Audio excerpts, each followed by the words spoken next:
Given that, even if you're the best, there's always a chance of failure.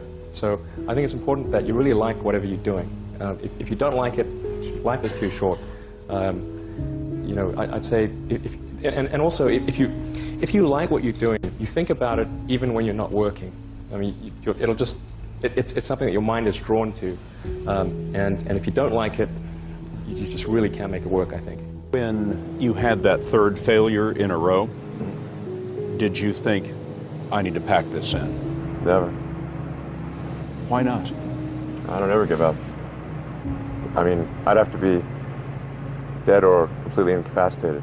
Starting a business, I'd say, number one is have a high pain threshold. That's it.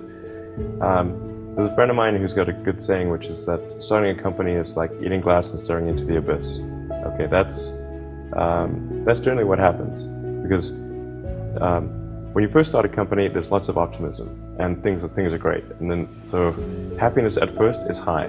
Then you encounter all sorts of issues, and happiness will steadily decline, and then you'll go through a whole world of hurt.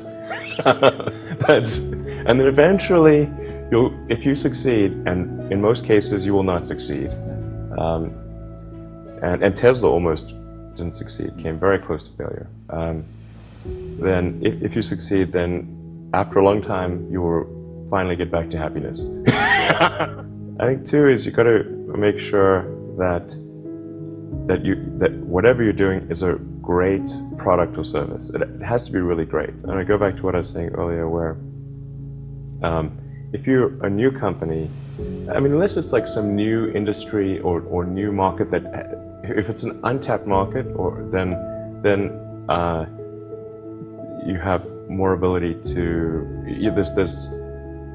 the standard is lower for your product or service. But if you're entering anything where there's an existing marketplace against large entrenched competitors, then your product or service needs to be much better than theirs. It can't be a little bit better, because then you put yourself in the shoes of the consumer, and they say, why would you buy it as a consumer? You're always going to buy the trusted brand unless there's a big difference. So a lot of times, an entrepreneur will come up with something which is only slightly better. And it can't just be slightly better. It's got to be a lot better. Number three, I'd say, is constantly seek criticism.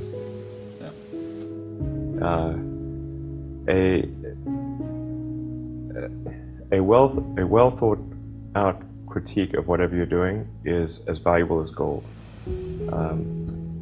And you should seek that from everyone you can, but particularly your friends.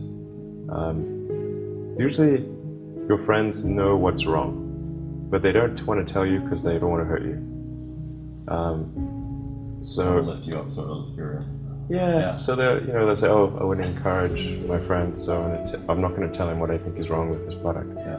It doesn't mean your friends are right, but very often they are right. And you at least want to listen very carefully to what they say. And to everyone, if you're looking for, basically,